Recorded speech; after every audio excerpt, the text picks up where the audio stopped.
사도행전 13장 26절부터 30절. 26절부터 30절. 우리 한 목소리로 같이 읽습니다. 형제들아, 아브라함의 후손과 너희 중 하나님을 경외하는 사람들아, 이 구원의 말씀을 우리에게 보내셨거늘 예루살렘에 사는 자들과 그들 관리들이 예수와 및 안식일마다 외우는 바 선지자들의 말을 알지 못함으로 예수를 정죄하여 선지자들의 말을 응하게 하였도다. 죽일 죄를 하나도 찾지 못하였으나 빌라도에게 죽여달라 하였으니 성경의 글을 가리켜 기록한 말씀을 다 응하게 한 것이라. 후에 나무에서 내려다가 무덤에 두었으나 하나님이 죽은 자 가운데서 그를 살리신지라. 아멘. 말씀에 대한 말씀의 정의, 말씀에 대한 성경이 말씀에 대해서 뭐라고 하는가, 그 말씀에 대한 말씀의 정의란 제목으로 사도행전 158절 158번째 말씀 전해드리도록 합니다. 재미있는 걸 읽은 것이 있습니다. 대학 교수인 한 여성이 있었는데 그 남편이 있습니다. 결혼하기 전에 연애하면서 보니까 남편 될 사람이 인물도 좋고 학벌도 괜찮고 대부분 좋거든요. 근데 가만히 보니까 딱 한 가지 허물이 있는데 게을러요. 연애하면서 보니까 세수도 잘 안 하는 것 같고 어떨 때 좀 이렇게 추해 보이게끔 그렇게 느껴질 때가 있습니다. 뭐 저런 것 큰 문제 될 것 없으니까 내가 결혼해서 역할 좀 잘하면 고쳐지겠지 하는 마음으로 결혼했어요. 그런 마음 갖고 결혼했는데 한평생 그렇더라는 거예요. 이부자리 한번 개는 법 없고 속옷도 갈아입으라 하기 전까지는 안 갈아입고 세수도 잔소리 해야지만 마지못해 세수하고. 재밌는 것은요, 결혼 후에 25년 동안 살았는데 25년 동안 그러고 있더라는 거예요. 명색이 대학 교수인데 25년 동안 잔소리해도 밤낮 같이 사는, 함께 보고 사는 남편의 게으름 하나를 고치지를 못하더라는 거예요. 또 이런 이야기도 있습니다. 언젠가 들려드린 이야기 같기도 한데, 이 사람이 담배가 몸에 얼마나 해로운지, 특히 폐암에는 어떻게 결정적인 작용을 하는지에 대해서 처음으로 책을 펴낸 사람입니다. 이 사람이 그 책 쓰는 동안에도 담배를 몇 박스나 피웠습니다. 그 책 내고도요, 담배 못 끊었고 결국에 그 사람도 자기도 폐암으로 죽어요. 자, 여러분들께 종종 드리는 말이, 우리들은 예배 드릴 때만, 이렇게 예배 드릴 때만 제정신이다라고 말씀드리지 않아요. 한 번이라도 더 예배 드리는 것은 그 예배 드리는 시간만큼이라도 제정신으로 돌아오기 때문이라고 말씀드리지 않습니까? 뭔 말씀드린 겁니까? 사람이 그렇게 안 고쳐진다는 것이죠. 뭘 가르친다, 뭘 어떻게 해본다, 다 이거 쓸데없는 소리예요. 처음에 제가 전해드린 그 대학 교수 이야기가 차라리 25년 동안 잔소리를 안 했으면은 가정에 평화가 임했을 것 아니겠어요? 그 예배 드릴 때만 제정신이다. 다른 말로 하면요, 우리들은 창조주 하나님 앞에 있을 때만 우리들은요, 사람 구실할 수 있게 된다는 거예요. 하나님 앞에 있을 때만 우리는 변화받을 수 있어요. 지난주 수요일 날 육사 지방선거 마치고요, 전직 정치가의 아들 가운데 한 분이 말한 것이 인터넷에 올려진 것이 있어서 제가 보게 됐어요. 개표를 보면서 만감이 교차하네요. 교육감은 진보고 시도지사는 보수다. 이런 결과를 과연 어떻게 해석해야 할까요? 물론 현재까지의 상황이지만 참 우리나라의 미래가 너무 걱정이 됩니다. 세월호를 이기는 세력들 정말 무섭네요. 대한민국의 미래가 참담합니다. 제가 정치 전문가가 아니기 때문에 정치적인 어떤 현상을 다루고 싶은 마음 저는 전혀 없어요. 저는요, 여당 편도 아니고 저는 야당 편도 아니고요. 저는 오직 하나님 편이에요. 단지 저는 사람이 어떤가에 대해서 좀 말하고 싶은 거예요. 이분이 세월호를 이기는 세력들 정말 무섭네요. 그렇게 표현을 했고, 대한민국의 미래가 참담합니다 라고 표현을 했어요. 그러면 세월호 사건 때문에 그것 때문에 여당이 다 지고 야당이 득세를 했다면은 세월호 같은 사건은 앞으로 전혀 안 일어날 것 같습니까? 만약에 지금 야당이 여당이었다면 세월호 같은 사건 일어나지 않았겠습니까? 저는 이러한 개표 결과가 여당도 야당도 모두 징계받은 일이라고, 징계받은 내용이라고 저는 개인적으로 생각을 해요. 사람에게는요, 소망이 없어요. 그 어떤 사람이 권력을 잡든지요, 사람에게는요, 세상을 바꿀 만한 소망이 없는 거예요. 하나님을 거절하는 세상은 그 어떤 나라이든지 누가 권력을 잡든지 그 미래가 참담할 뿐이에요. 18세기에 등장한 계몽주의, 그게 뭡니까? 사람의 지성을 깨우고 사람 가르치고 계몽시켜서 세상을 바꾸자, 이것 아니에요? 그 계몽주의 영향으로 그때서부터 심리학이나 윤리학 같은 인본주의 학문이 새롭게 등장을 했어요. 근데 그 후로 또 어떤 일이 벌어졌습니까? 계몽주의로, 인본주의적인 계몽주의로 하나님 신본주의적인 것 그 나라에서, 유럽에서 몰아내고 사람들의 이성을 깨우자 하고 그렇게 하니까 어떤 일이 벌어졌죠? 프랑스의 피해 혁명으로부터 시작되어져서 그 다음에 1차 세계대전, 2차 세계대전이 계속해서 발발했어요. 하나님을 몰아낸 세상은 전쟁과 그로 인한 피와 살인뿐이라는 것을 역사가 지금 증언하고 있잖아요.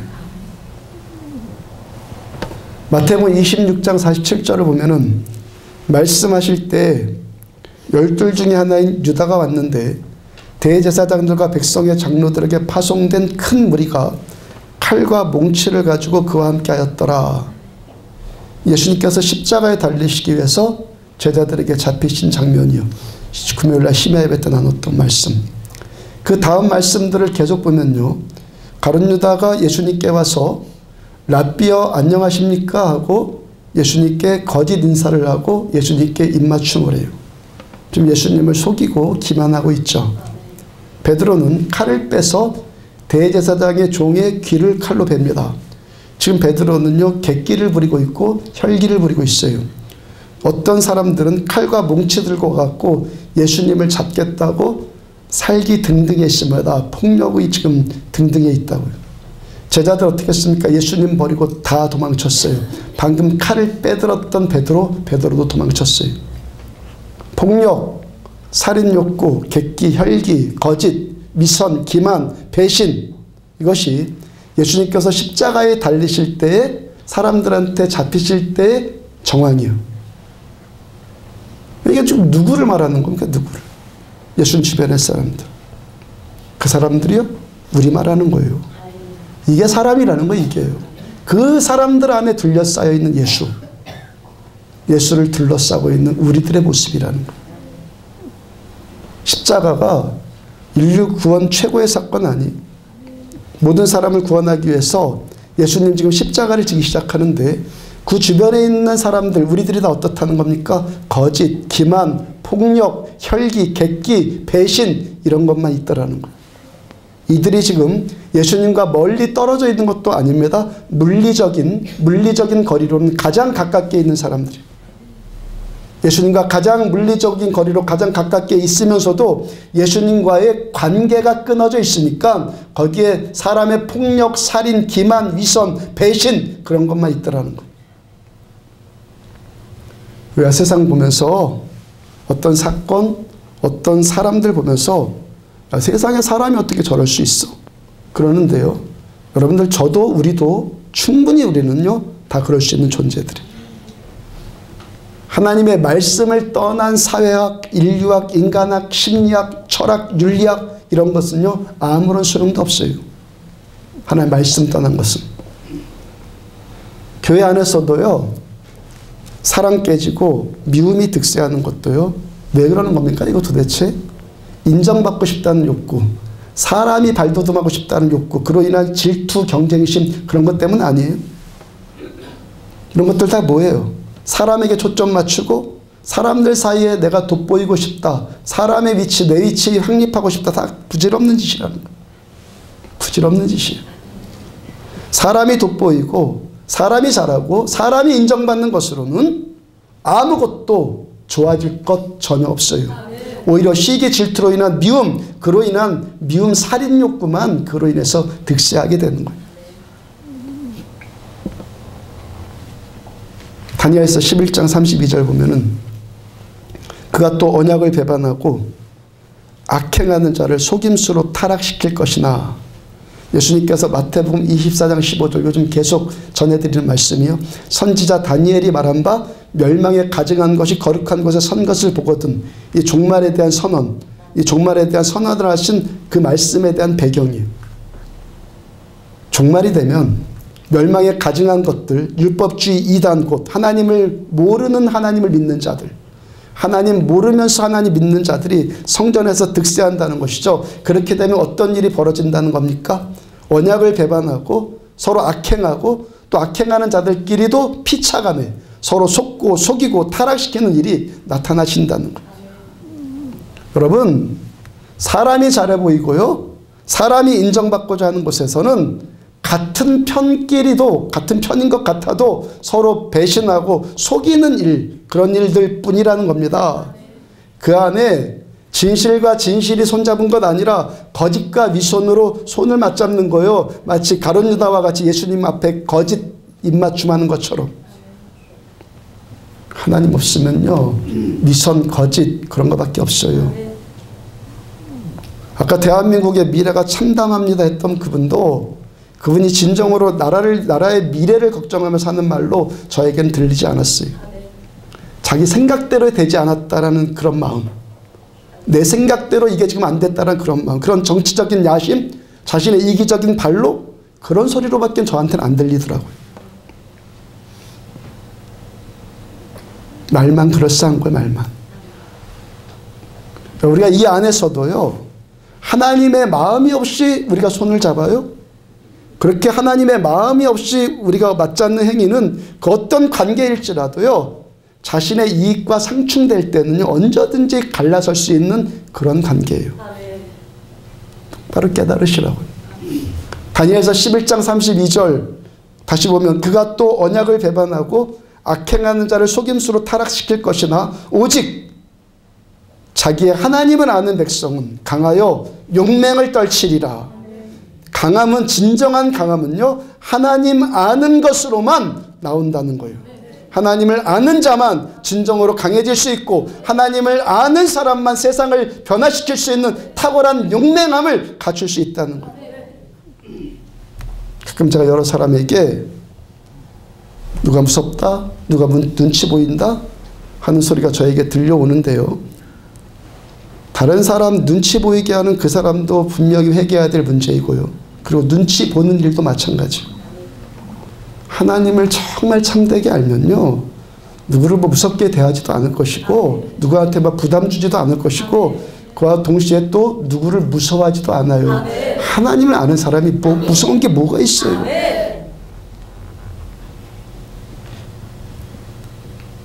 영국의 빅토리아 여왕이 아프리카 추장에게 성경 한 권 선물하면서 이런 말을 했다고 그래요. 영국이 부강하게 된 비결이 여기에 다 들어있습니다. 원래 영국이 미개하고 야만인들이었던 바이킹 족속들의 후예들 아니에요. 그렇게 미개했던 나라에 복음이 들어갔고, 그로부터 지금까지 영국이 1000년 동안 1000년의 영화를 지금 누리고 있어요. 한 나라가 여러분들 100년도 영화 누리기가 어렵다고 하잖아요. 우리나라가 100년 이상 갔던 시대가 있습니까? 고려나 조선이나 영화 누리는 것이. 하나님의 말씀을 붙든 영국은요, 지금 1000년 동안 지금까지도 잘 살고 있잖아요. 그 빅토리아의 손자인 조지 5세는요, 55년 동안 단 하루도 빠지지 않고 매일마다 성경을 읽었다고 그래요. 이 사람이 왕의 대관식에서, 왕으로 대관하는 식에서 성경은 영국의 가장 귀한 보배요, 세상에서 가장 귀한 책이다라고 선언을 했어요. 우리나라는 여러분들 남대문을 국보 1호로 정해놓고 그걸 가장 귀한 보배다 하잖아요. 그것도 또 누가 불질러 놓은 것을 복원하고 놓고 그러고 있지 않아요. 어떤 사람이 여러분들 남대문을 내 인생 보물 1호로 정해놓고 밤낮 남대문 바라본다고 해갖고 그 인생 바뀌겠습니까? 하나님의 말씀을 내 보물 1호로 삼고 이 말씀 듣고 말씀 바라보고 말씀을 나의 가장 귀한 보배로 삼는 사람만이 그 삶 가운데 기적이 나타나질 줄로 믿습니다. 지난주 금요일날 오늘도 심야 예배 드리나요? 연휴라서 그런 분들이 몇 분 계시길래 제가 밴드에 글 올려놨잖아요. 주일 지금 오전 예배, 또 좀 이따 드릴 오후 예배, 수요일 예배, 금요 시바 예배, 내일 새벽 예배를 공예배라고 그래요. 이러한 공예배는요, 연휴 등 그 정도의 이유로 인해서 예배 안 드리지 않아요. 그리고 지금 드리는 주일 오전 예배의 이 경우는요, 전쟁이 일어나도 드려요.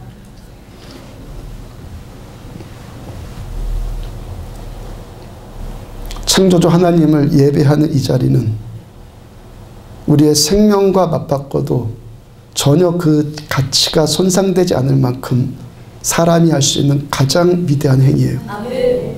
그저 습관적으로 예배 나오고 또 예배를 비롯한 종교생활 열심히 한다는 것이 사람에게 돋보이기 위한 자기의가 되는 것이 문제일 뿐이죠.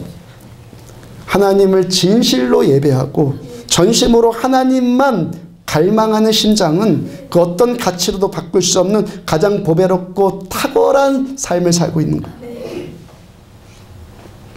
하나님만 사람 살리고 하나님의 말씀만 사람을 사람답게 바꾸고 세상을 회복시키는 기적을 일으키는 전능자의 능력이기 때문에 그래요. 시편 119편 98절부터 100절 보면은 주의 계명들이 항상 나와 함께하므로 그것들이 나를 원수로보다 지혜롭게 하나이다. 내가 주의 증거들을 늘 읊조림으로 나의 명철함이 나의 모든 스승보다 나으며 주의 법도들을 지킴으로 나의 명철함이 노인보다 나으니이다. 하나님의 말씀 안에 세상을 탁월하게 사는 비결이 다 들어있다는 거예요. 하나님의 이 말씀이 우리들한테 지혜를 주어서 원수 같은 어떤 문제들까지도 뛰어넘을 수 있는 능력을 주신다는 거예요. 하나님의 말씀이 어떤 모든 스승보다 그 어떤 노인보다 더 탁월한 명철함을 주신다고 합니다.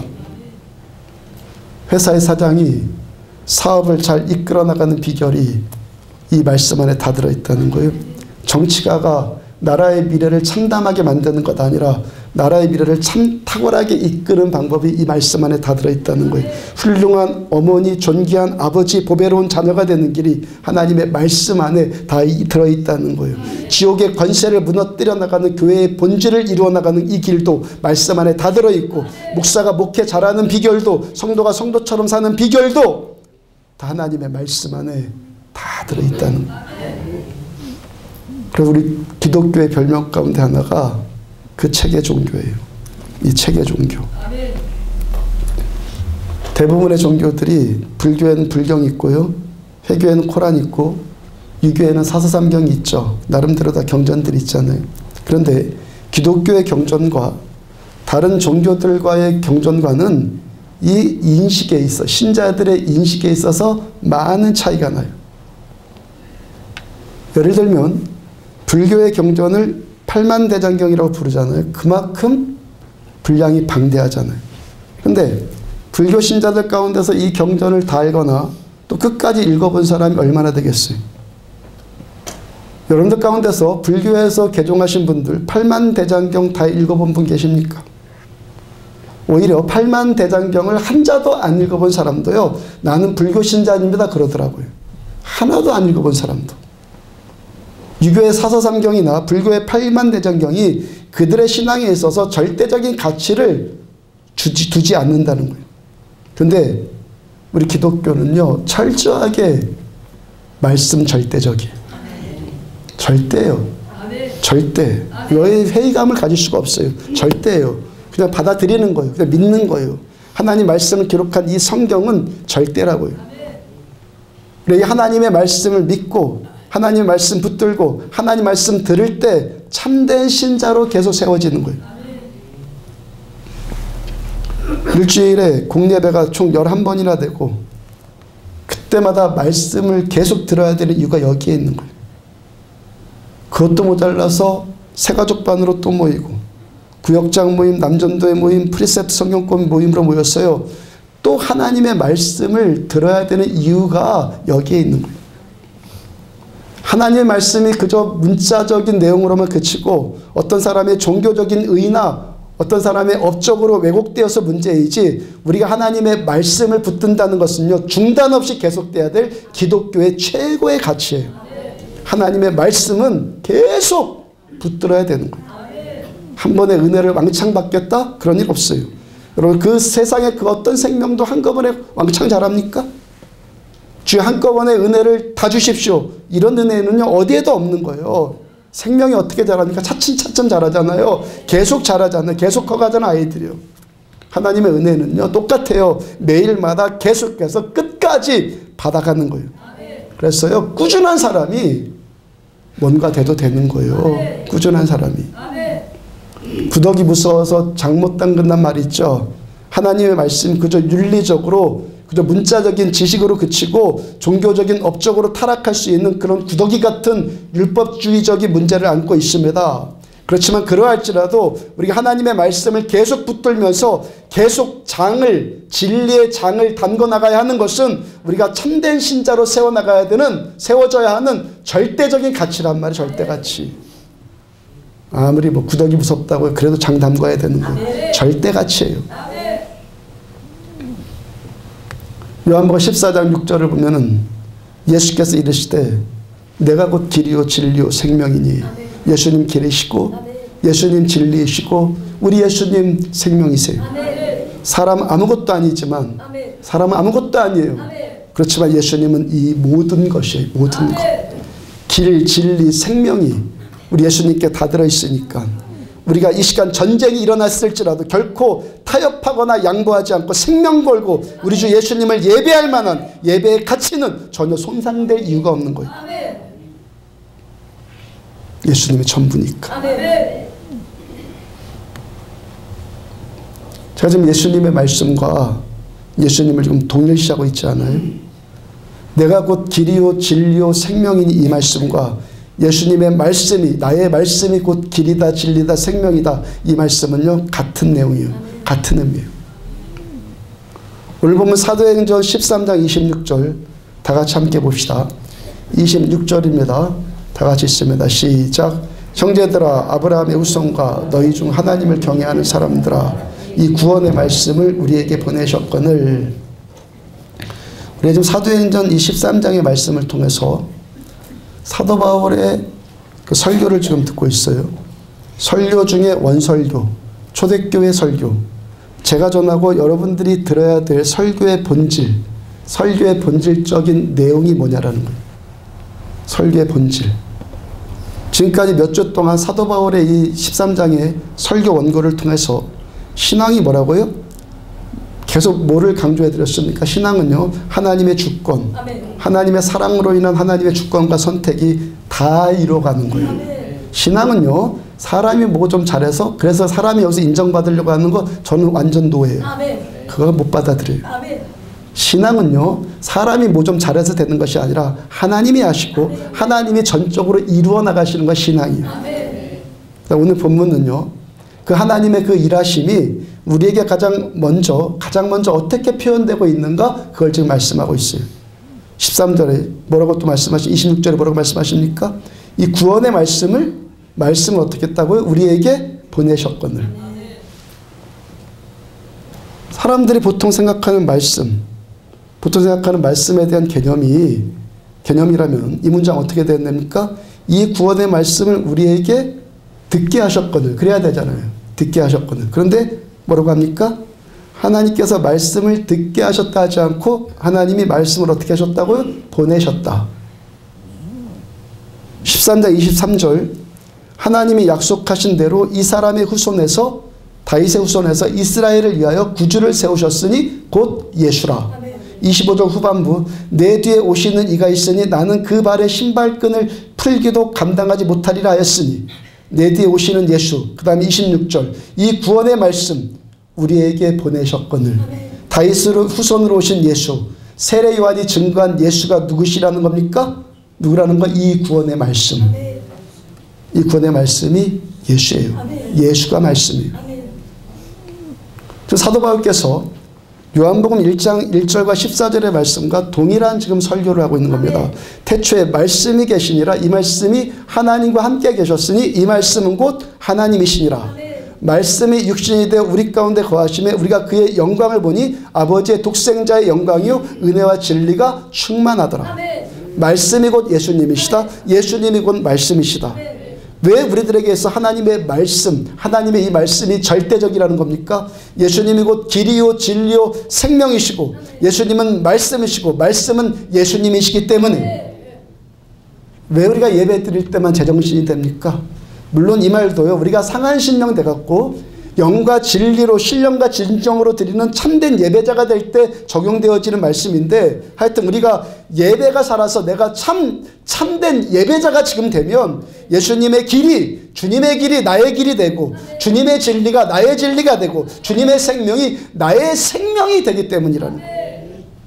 그래서 우리들은 주님의 임재 안에 있을 때만 참 사람이 되는 거예요. 요즘에 은혜 받고 있는 형제가 지난 2달 사이에요. 살이 11kg나 빠졌대요. 2달 사이에 11kg 빠졌대요. 제가 종종 말씀 전해드리는 것이 은혜 받으면요, 성령도 된다고 그랬잖아요. 성령도. 우리 교회에서 많이 이런 일이 일어나잖아요. 이 형제가 2달 전에 교회에 처음 나왔을 때요, 죄송해요, 제 표현대로 텔레토비 같았어요.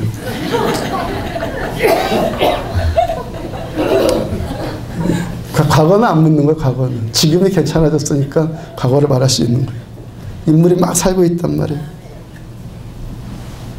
최근에 간증하는데요, 교회 나오고 지금까지 집에서 밥 먹는 것이 5끼도 안 되었대요. 그것도 부인이 당신 왜 그렇게 밥을 안 먹느냐고 말해줘서 알았다는 거예요. 그렇게 생각해 보니까 지금까지 집에서 거의 밥을 안 먹었다는 겁니다. 왜 밥을 안 먹었냐면 말씀 읽느라고, 말씀이 너무 좋아서 배고픈지도 모르겠고 실제로 배도 고프지 않더라는 거예요. 안 고프더래요. 형제 아내가 농담으로 당신 미쳤다고 놀린다고 하는데, 여러분 이 형제가 이상한 것이 아니라 기독교 신앙이 원래 이 모습이에요. 이게 정상이에요. 기독교 신앙은 신비주의는 아니지만 신비예요.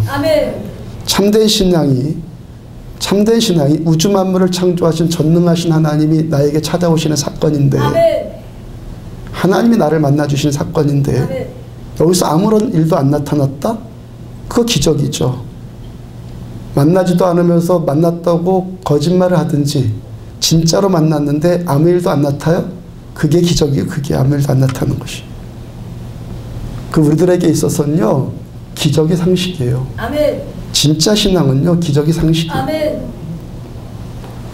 이 형제가 말씀으로 자신을 만나주신 하나님 만나니까, 말씀으로 자기를 만나주신 하나님 만나니까 하루 종일 안 먹어도 배가 안 고프더라는 거예요. 성경 안에 있는 이 기록된 문자를 보는 것이 아니라 성경에 기록된 말씀을 통해서 말씀해 주시는 하나님을 만나고 있는 거예요. 하나님 만나요. 다니엘서를 보면은 다니엘의 세 친구들이 왕의 수라상에 올라간 음식들이 우상에게 제사 지낸 음식이라고 안 먹죠. 진미를 거부하고 채식만 합니다. 나중에 보니까 어떻게 됐습니까? 왕의 진미를 먹은 다른 많은 소년들보다 이 다니엘과 친구들이 훨씬 얼굴색이 더 좋아지고 더 건강해졌잖아요. 이 형제도 안 먹었어요. 건강이 나빠진 것이 아니라 오히려 건강이 지금 회복되고 있단 말입니다. 교회 나오기 전에 고질병으로 앓았던 두통도 깨끗하게 나았고 비만도 지금 나았잖아요. 그 부인도 우울증이 있고요, 목에 후두염이 있어서 한번 목이 아프면요, 한번 아프면 최소한 뭐 두세 주, 뭐 한 달도 꼼짝도 못하고 그냥 이불 뒤집어 쓰고 누워있을 수밖에 없었다고 그래요. 지난주에요, 옛날 성품 발동했다가요, 이렇게 먼저는 개인적으로 물어보고, 옛날 성품 발동했다가 목으로 또 그 염증이 와갖고 또 누웠어요. 제가 들쳐업고라도 남편한테 들쳐업고라도 교회 데리고 오라고 했고 함께 기도했는데, 한 번 아프기 시작하면 한 달도 계속했던 아픔이 즉시로 나왔더라고요. 그 후로 이 자매가 며칠 동안요, 그냥 이유 없이 막 좋더라는 거예요. 막 이유 없이 막 웃음이 나오고요, 어쩔 줄 모르고 막 좋더라는 거예요. 기뻐갖고. 뭐예요 지금? 갈라디아서 5장 22절에 말씀하신 희락의 영이 임한 것 아니요? 기쁨이 임했어요. 왜 이 기쁨이 지금 들어간 거겠어요? 하나님의 기쁨이? 우울증으로 평생 앓았거든요. 우울증이 치유되는 거예요. 또 다른 초신자 한 분은요. 이분의 아들 때문에 교회 나오는 직접적인 동기가 이분의 아들 때문이었어요. 최근에 그 초등학생 아이가 뇌가 아플 때 나타나는 정서적인 장애가 아마 6개월 전부터 나타나기 시작했는데 그것 때문에 교회를 왔어요. 그날도 지난주인가 지지난주도 그날도 그 아이가 눈이 아프다고 해서 저에게 왔어요. 함께 기도했는데 아이 이제 안 아프대요. 눈이 안 아프대요. 한 주가 지났어요. 그 어머니가 하는 말이 아이 정말 좋았고 좋아졌고 계속 좋아졌다고 그래요. 더 이상 그 병은 진행되지 않을 겁니다. 치유될 겁니다. 반드시 치유되어질 거예요. 여러분들에게만 이런 일 나타나는 건 아니죠. 저도 수시로 경험해요. 지난주 수요일날 갈멜산 연합부흥의 마지막 날 목사님들 특송했잖아요.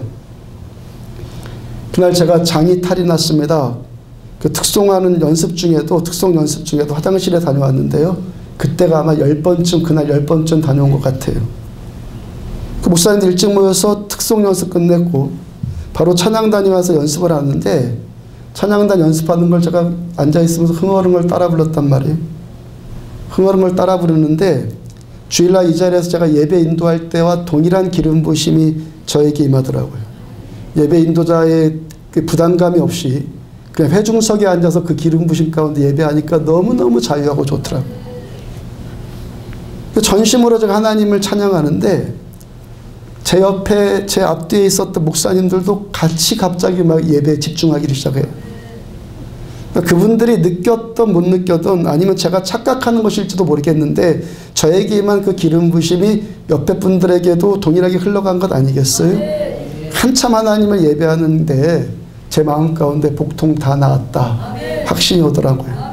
제가 장이 안 좋은 것이 고질병이거든요.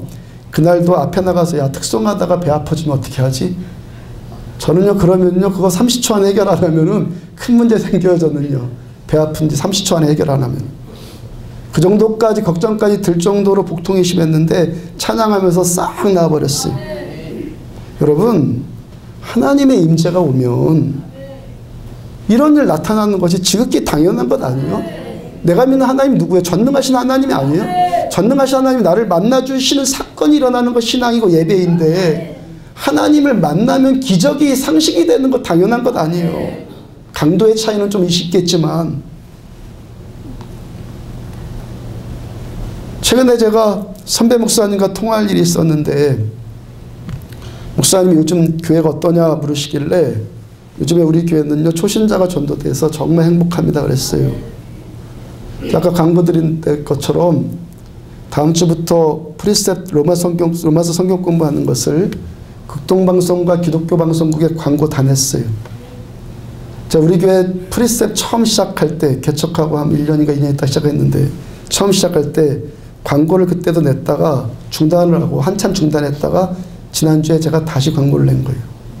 왜 광고를 냈냐면 이제는 제가 기신자가 교회에 이동하는 문제 그거로 제가 자유하기 때문에 프리셉 와서 내가 은혜 받았으니까 목사님 교회 나오겠습니다. 저는 그런 사람들 이제 안 받겠다는 의지가 제가 섰기 때문에 목회는 신자들이 이동하는 문제에 촉각 세우는 것 아니더라고요. 강릉의 기독교인이 5%밖에 안 되는데 5%가 그 이동하는 문제 갖고 촉각 세우면 어떻게 되겠어요? 이미 믿고 있는 여러분들 은혜와 말씀으로 회복되어지고 그 다음에 강릉의 95%의 안 믿는 영혼들 그 죽은 영혼들을 전도하고 구원해서 살리는 것 그걸 제가 경험으로 지금 알아가고 있단 말이에요. 어떤 분이라도 공부하러 와서 말씀 은혜 받고 가서 섬기는 교회 가서 열심으로 섬기면 되는 것 아니겠어요? 누구든지 와서 말씀으로 은혜 받고 죽은 영혼 살릴 수 있는 신자들로 그들도 무장되어서 자기 주변 사람들을 전도해서 그 교회 부흥시키면 되는 것 아니겠어요? 선배 목사님이 정말 고무적인 일이다. 너 정말 행복하게다 하시면서 그런 말 또 덧붙였어요. 초신자가 교회에 와서 은혜 받으면은 그렇게 참신하게 은혜 받는 모습 보면서 기존 신자들이 도전을 받는다는 거예요. 그래서 얼마나 귀한지 모르겠다. 그렇게 이 선배님의 경험을 통해서 말해요. 기존 신자 여러분들 도전 받으십니까? 부탁합니다. 주의 이름으로 제발 이런 일이 있을 때 시기 질투에 빠지지 말고 나도 하면 되겠구나 하는 분발, 내 안에서 분발의 도전을 받으십시오. 이러한 간증 자체도 하나님을 예배하는 이 자리, 우리에게 말씀하신 하나님의, 나에게 말씀하신 하나님의 말씀으로 들으면서 말씀으로 나에게 오시는 주님 만나라는 거예요. 목사인 제가 추구한 교회, 제가 소원하는 저 여러분들의 신앙, 아니 성경이 말씀하신 이 신앙이 이러한 일들 나타나는 건 이상한 일이 아니라 상식이라고 말씀해요. 초신자 때만 이런 일 경험하거나 몇몇 신자들만 이런 일 경험하는 것이 아니라 우리 교회에 나오는 모든 신자들은 다 살아계신 하나님을 참되게 만나는 이 신앙을 추구하란 말이에요. 이렇게 주님 만나고 세상에 나가서 예수 모르는 어떤 사람에게 예수 살아계시다, 이걸 간증해 보이라는 거예요. 그를 전도해서 생명 살려나가는 것이 교회라는 거예요. 이게 교회예요. 아무 일도 안 나타나는 비정상적인 신앙을 정상적인 것으로 합리화시키거나 왜곡시키거나 우리들은 타락시키거나 그러면 안 돼요. 말씀을 타락시키면 안 되는 거예요. 말씀이 육신이 되어서 우리에게 오셨어요. 지금도 오고 계시는 예수, 말씀으로 오시는 예수님 만나는 참된 신앙이라면, 진짜 신앙이라면 이런 일 나타나는 것 지극히 당연한 것 아니에요. 27절 봅시다. 27절도 있습니다. 시작. 예루살렘에 사는 자들과 그들 관리들이 예수의 및 안식일마다 외우는 바 선지자들의 말을 알지 못하므로 예수를 정죄하여 선지자들의 말을 응하게 하였도다. 그 당시 유대인들과 관리들, 종교 지도자들이 지금 왜 예수님을 십자가에 못 박아 죽이는 죄인으로 지금 정죄했다는 겁니까? 선지자들의 말을 알지 못함으로. 다윗의 후손으로 오신 예수, 세례 요한이 그 길을 닦았던 예수, 그분이 하나님께서 구원의 말씀, 구원의 말씀으로 보내신 메시아임을 그들이 몰랐다는 거예요. 여러분, 어떤 사람이 왜 멸망에 가증한 것, 율법주의적인 것으로 타락을 해서 은혜의 말씀을 율법주의로 왜곡을 시키고 어떤 윤리적인 것으로 타락시켜버리고 종교적인 업적으로 말씀을 타락시켜버리는 겁니까? 왜 어떤 사람의 신앙이 처음엔 좋았었는데 점점점 하나님의 나라를 대적하는 멸망에 가증한 것들에 붙들려 나갑니까? 왜 그렇다는 거예요? 지금도 말씀으로 오시는 예수님을 만나지 못하기 때문이라는 거예요. 이 말씀으로 오시는 예수님을 만나지 못하고 있기 때문에, 예수를 못 만나고 있기 때문에 그저 듣는 말씀, 들어보는 말씀, 들어주는 말씀, 거기에 좀 더 괜찮으면 뭐 좋은 말씀, 은혜로운 말씀, 그 정도에서만 그치기 때문이라는 거예요. 대부분이 거기서 그치지 않아요? 듣는 말씀, 들어보는 말씀, 들어주는 말씀, 좀 뭐 좋아 괜찮으면 은혜 받은 말씀, 뭐 은혜로운 말씀, 다 그 정도예요. 아멘. 오늘 신학교에 기숙사에서 있었던 일이에요. 기숙사에서 여러 명이 함께 생활하는데 한 학생이 새벽 예배 드리고 와서는요, 큰 소리로 성경을 읽더라는 거예요. 그때가 6.25 전쟁 직후여서 기숙사 시설도 열악하고 10명, 20명이 한 방에서 같이 생활할 때인데 이 학생이 다른 사람에게 뭐 방해가 되건 말건 아랑곳하지 않더라는 거예요. 함께 있던 학생들도 또 성경 읽는다고 하니까 뭐라고 할 수도 없고 그냥 인내 훈련을 막 그냥 받고 있는 거예요. 꾹꾹 참으면서. 이 사람이 어느 날도 그렇게 큰 소리로 성경을 읽는데 야고보서를 읽어요. 그 야고보서 다 읽고는 책을 탁 덮고 무릎을 탁 치면서 하는 말이, 야, 참 잘 썼네 그러더라는 거예요. 그렇지, 옳은 말씀이지, 그렇고 말고지, 참 재밌네, 참 잘 썼네, 오늘도 새롭고 귀하네, 오늘도 꼭 내가 듣고 싶은 그 말씀 했네, 내 꼭 필요한 말씀 들었네. 대부분 여기에 그친다는 거예요. 지난번에 말씀 전해드렸죠. 피조물은 조물주를 평가하지 않아요. 아멘. 예배자가 예배하는 대상께 이 말씀은 곧 하나님이시니라. 아멘. 말씀은 예배를 받으실 하나님이에요. 아멘. 예배하는 대상께 내가 듣고 싶은 말만 하십시오. 그러지 않아요. 아멘. 예배자가 예배의 대상을 향해서 옳고 틀리다, 좋다, 싫다 그런다면요, 그런 예배는요, 예배 자체로 성립이 될 수 없는 종교적인 프로그램에 참석하고 있는 거예요. 종교적인 프로그램에 참석하고 있는 그런 건요. 참된 예배자는 지금도 말씀으로 내 안에 들어오시는 예수 만나고 예수를 높이는 사람이에요. 말씀이 좋다 나쁘다? 옳다 틀리다? 재밌다 재미없다? 그 정도에 그치는 신앙생활하면서 그 신앙이 종교생활이 오래가면 결국에 그 사람 어떻게 됩니까? 하나님의 말씀이 사람의 의나 자신의 종교적인 업적이나 드러내는 율법주의로 타락해버리는 멸망에 가증한 것에 붙들려 버리는 거예요. 하나님의 말씀 들으십시오. 아멘. 말씀을 저는 전하는 하나님의 말씀. 아멘. 그리고 27절을 다시 보면 예루살렘에 사는 자들과 그들 관리들이 예수와 및 안식일마다 외우는 바 선지자들의 말을 알지 못하므로 예수를 정죄하여 선지자들의 말을 응하게 하였도다. 이들이 안식일마다 뭐하고 있다고요? 뭐하고 있다고요? 말씀을 펴고 외워요. 수없이 많은 말씀을 전하고 들었어요. 안식일마다. 그런데 뭐라고 그래요? 지금 말씀을 알지 못한다. 정확하게 말씀드리면 뭐예요? 말씀으로 오시는 하나님을 만나지 못한다는 거예요. 종교적인 프로그램이에요. 그죠? 설교하고 설교 듣고 종교적인 프로그램이라 지금 계속 반복하고 있는 거지 말씀으로 오시는 하나님을 만나지를 못하는 거예요. 그렇게 하니까 어떻게 됐어요? 그러니까 어떻게 됐죠? 예수 정죄해서 십자가에 매달아 죽여요. 아멘. 하나님의 말씀을 살아계신 하나님의 말씀으로 만나지 못하니까 십자가의 원수되고 교회의 대적자가 되는 거예요. 아멘. 이것도 누구 말씀이에요? 하나님 말씀. 아멘. 놀란 사실이 있어요. 성경은 이 일이 선지자의 말을 응하게 하였도다 라고 좀 전하고 있어요. 선지자의 말을 응하게 했다. 29절 보면 성경의 글을 가리켜 기록한 말씀을 다 응하게 한 것이라. 아멘. 하나님 자체이신 하나님의 말씀은 말씀되어진 그대로 다 이루어져요. 아멘. 전능하신 하나님이시니까 이루어지고 아멘. 전능하신 하나님의 말씀이니까 그대로 돼요. 아멘. 중요한 것은 하나님께서 하나님의 말씀을 그대로 이루시는데 이 말씀을 이루는 통로로 쓰시는 것, 이 말씀을 이루는 통로로 쓰시는 것이 대부분 누구라는 거예요? 사람이라는 거예요. 아멘.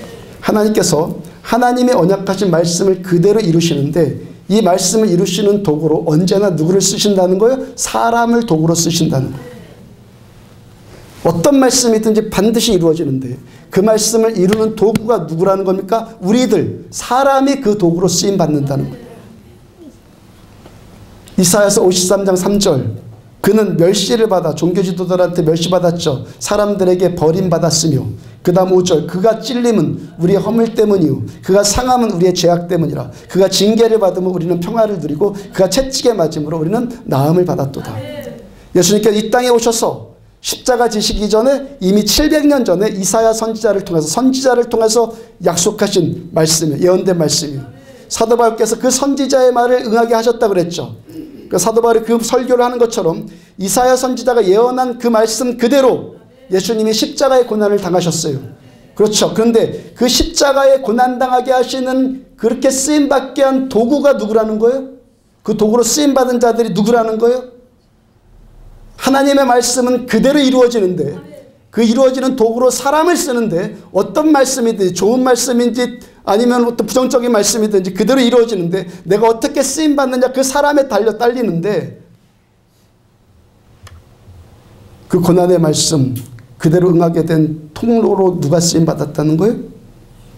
예수님을 무고하게 정죄하고 빌라도 총독에게 예수를 죽여달라고 한 그 당시 종교 지도자들에 의해서 그대로 되었어요. 어떤 자들 하나님의 말씀을 듣기도 하고 하나님의 말씀을 전하기도 하는데 말씀을 듣고 전하기도 하는데 여기서 살아계신 하나님은 만나지 못하고 그 사람의 말 사람의 지식으로만 전하고 듣는 율법주의자들에 의해서 그대로 되어지더라는 거예요. 이사야 7장 14절 중간에 보면은 보라 처녀가 잉태하여 아들을 낳을 것이요 그 이름을 임마누엘이라 하리라. 이 말씀은 누구를 통해서 또 성취되었죠? 천사를 통해서 들려진 살아계신 하나님의 그 음성, 하나님의 음성을 듣고 그 잘못하면 가늠한 여자라고 돌에 맞아 죽을 처지임에도 불구하고 이 말씀 그대로 믿고 생명 걸고 자신의 삶을 드린 동정녀 마리아를 통해서 이 말씀 그대로 성취되었어요. 스가랴서 9장 9절 중간에 보면은 보라 내 왕이 내게 임하시나니 그는 겸손하여서 나귀를 타시니 나귀의 작은 것 곧 나귀 새끼니라. 예수님께서 나귀 새끼를 타시고 예루살렘에 입성하신다는 이 예언의 말씀은 또 누구를 통해 성취됐습니까? 주께서 쓰시겠다 하라. 그러니까 주님이 쓰시겠다고 하니까 아무 말도 안 하고 그냥 자신의 모든 것을 헌신해 드린 그 사람을 통해 이루어졌어요. 스가랴서 13장 7절 내 목자 내 짝된 자를 쳐라. 목자를 치면 양이 흩어지려니와 목자이신 예수님을 치면 양인 제자들이 다 흩어진다는 이 스가랴서의 예언 또 누구를 통해서 이루어졌어요? 아직 성령 받지 못해서 예수님 배신하고 도망친 베드로를 비롯한 모든 제자들을 통해서 그 말씀 그대로 성취되었죠. 성령 받은 자나 성령 받지 못한 자나 하나님의 말씀을 이루는 도구로 하나님을 쓰시더라는 거예요. 갈라디아서 6장 8절 자기의 육체를 위하여 심는 자는 육체를 위해서 썩어질 것을 거두고 이 말씀은 누구를 통해 성취되었죠? 예수님을 은 30냥에 팔아먹은 그래서 자기 육체를 심은 가룟 유다를 통해서 성취되었죠. 그 다 말씀 후반절 성령을 위하여 심는 자는 성령으로 영생을 거두리라. 이 말씀은 생명 다해서 복음을 증거한 바울을 비롯한 제자들을 통해서 이 말씀 성취되었어요.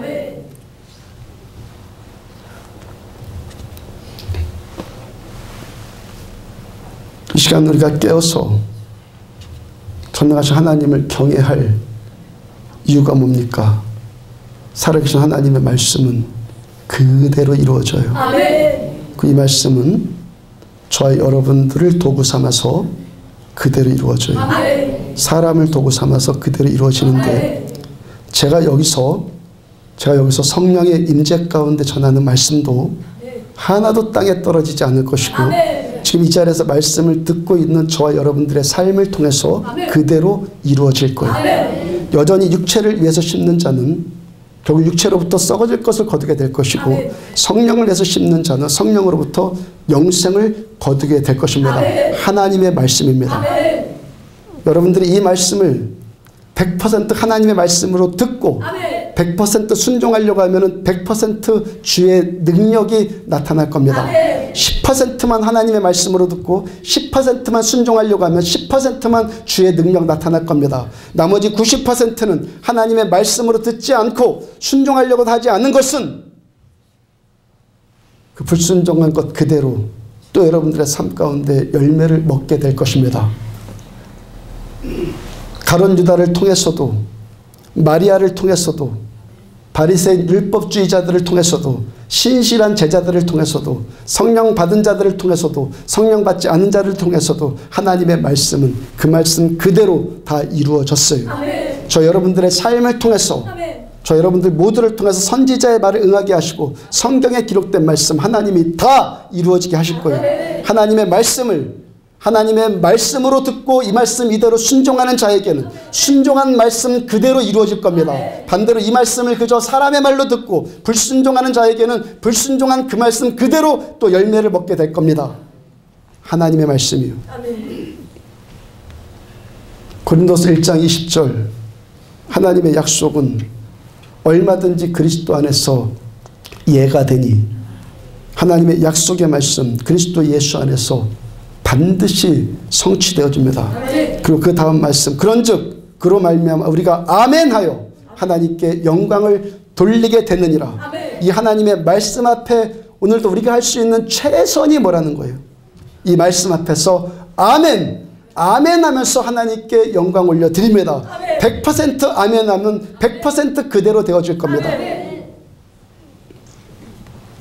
계속해서 이 강단을 통해서 하나님이 저를 통해서 여러분들한테 주시는 주된 말씀이 계속 뭡니까? 여기서는 오직 하나님만 인정받으셔야 된다. 하나님만 높임 받으셔야 된다. 계속 전해드리죠. 이 말씀 그대로 듣고 그대로 순종하는 사람에게는 하나님의 위대하심이 그 삶을 통해서 반드시 나타날 거예요. 반대로 여전히 사람의 일만 생각하고 내가 높아지고 시기 질투심에 빠지고 미워하고 험담하고 그러면 그 말씀 그대로 또 그대로 열매를 먹게 될 거예요. 서로 사랑하라는 말씀에 이 말씀 그대로 서로 사랑하면 하나님의 사랑이 그 사람의 삶 가운데 물붓듯이 부어질 겁니다. 사랑하면 그 사람 사랑의 열매를 먹게 될 것이고 누군가를 미워하면 그 사람 미움의 열매를 먹게 될 겁니다. 복된 말을 하면 그 사람 복된 말을 하면 축복의 열매를 먹게 될 것이고 누군가를 험담하고 비난하는 말을 하면 그 사람은 수치의 열매를 먹게 될 겁니다. 이 말씀은 내가 듣기에 좋다, 내가 듣기에 나쁘다, 목사님 오늘 나를 기분 좋게 하는 말씀을 전한다, 아니면 나 기분 나쁜 말씀을 전한다, 이런 개념 절대 아니고 하나님의 말씀이에요.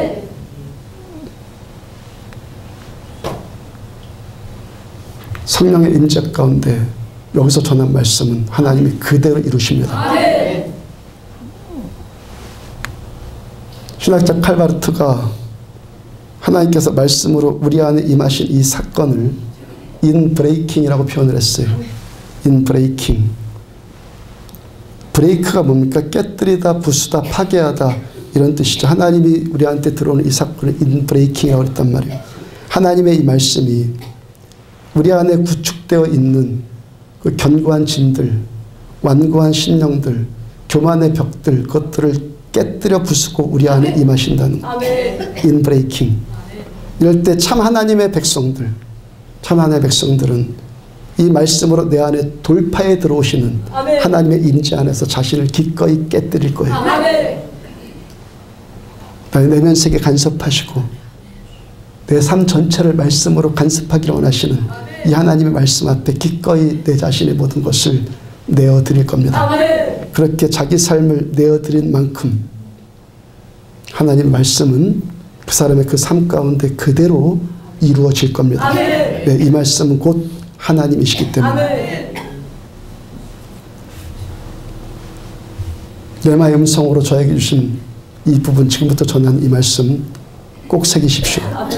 하나님의 말씀은, 성경이 증언하는 이 말씀, 하나님이 말씀하신 하나님의 말씀은 좋다 나쁘다 이런 개념 전혀 아니에요. 이 말씀을 내가 듣고 지키고 싶다, 지키고 싶지 않다 이런 개념도 아니에요. 저 말씀에 내가 순종할 수 있다, 순종할 수 없다 이런 개념도 아니에요. 저 옳다, 틀리다 이것도 아니고 재밌다, 재미없다 이런 개념도 전혀 아니고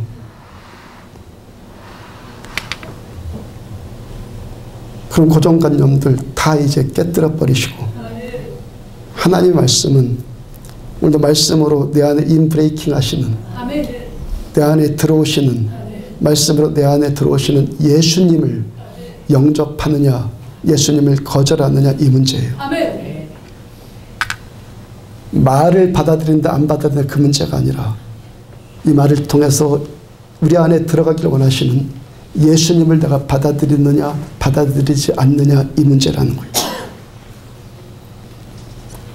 하나님의 말씀을 하나님의 말씀으로 듣고 이 말씀 그대로 회개할 것 회개하고 돌이킬 것 돌이키고 순종할 것 순종하고 아멘 하고 하나님께 영광 돌리면 이 말씀을 통해서 내 안에 임하시는 예수님을 우리는 영접하는 거예요. 아멘 한다는 것, 그 말씀 옳습니다, 그 말씀 좋습니다 이런 정도 아니에요.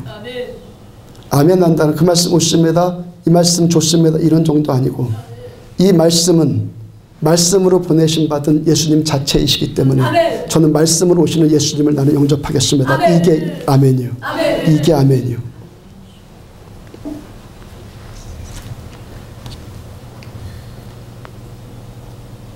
말세는 믿음을 보겠느냐 주님이 말씀하셨어요. 그만큼 참 믿음이 없다는 거예요. 지난주 잠깐 말씀드렸죠. 바른 믿음, 다른 믿음.